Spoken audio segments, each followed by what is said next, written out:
This is Unit 11, Lesson 1, Solving Exponential Functions. We're going to have, this will be in two parts. The first part will be solving, and the second video will be dealing with graphing to kind of just chunk them up. So what makes something an exponential function? And that's when the variable is actually in the exponent. So it's not that it just has an exponent itself, it's that the exponent is actually the variable. Okay, so x squared is not an exponential function, that's a quadratic. It would be like y equals 2 to the x. So how do we solve exponential functions? How do we solve when our x is actually raised up as a power? What we want to do is we want to make sure that we bring that power down. So the first thing we have to do is find a common base. Okay, the base is a number that's being raised to the power. We want to find a common base that can be used to express both sides of the equation. And express both sides of the equation using that common base, then go ahead and do it. And then once the bases are the same, that tells us the exponents have to be equal as well. Okay, so if we know the exponents are equal, we can write in an equation that shows that the exponents are equal. I'm not going to rewrite the word exponents and solve it. So let's take a look at this first example. We have 8 equals 16 to the x.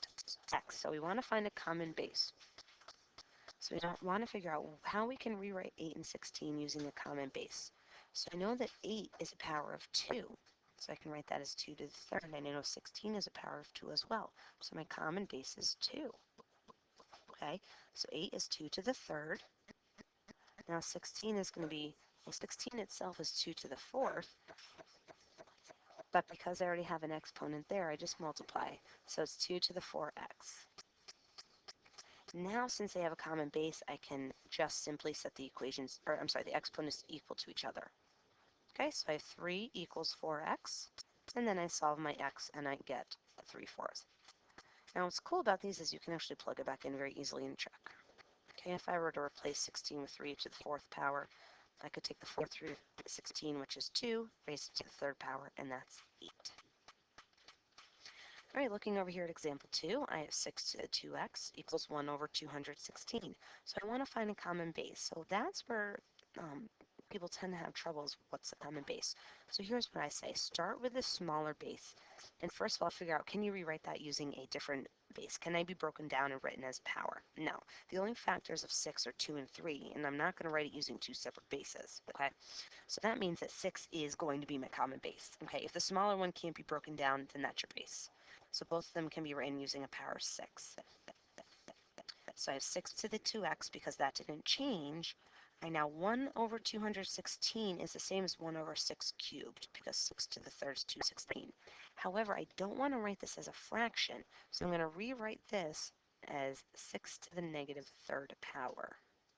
Okay, because remember, negative exponents mean fractions. These two are equal. Okay, so I have 6 to the 2x equals 6 to the negative third. I can put my exponents equal to each other. 2x equals negative 3 and solve. So x equals a negative 3/2. All right, let's do some practice getting our common base because that's the tricky part. All right, so I kind of started these off for you. These aren't equations. We're just writing it using the missing number. So 36 to the x is the same as 6 to the what? 6 to the 2nd power. All right, now I multiply the 2 and the x in my exponent.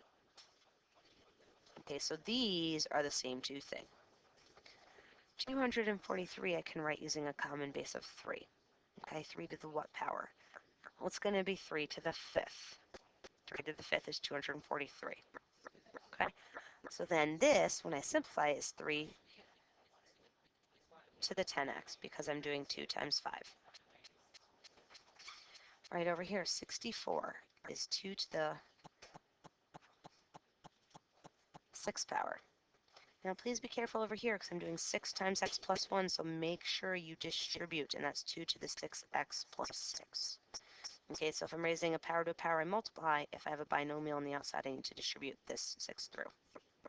All right, so let's do these first 3 together, and then I'm going to pause the video and have you try the last 6 on your own. All right, so 25 and 5. Whew.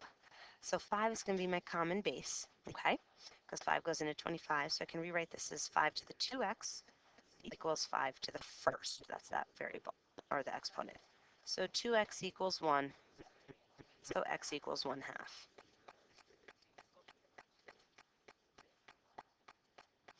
And over here, 9, can I break that down? Yes, I can write as with a base of 3. So that's going to be 3 to the 2x equals 3 to the 5th, because 243 is 3 to the 5th. So we've got 2x equals 5, so x equals 5 halves. All right, over here, 7. 7 can be broken down, so it's 7. 1 over 49 can be written as 1 over 7 halves. Okay, but that's going to be 1 or 7 to the negative half, 2. So x equals negative 2. All right, I'm going to pause the video. I want you to try the next 6 on your own. All right, and you can take a look at my answers for the last 6. That's a negative.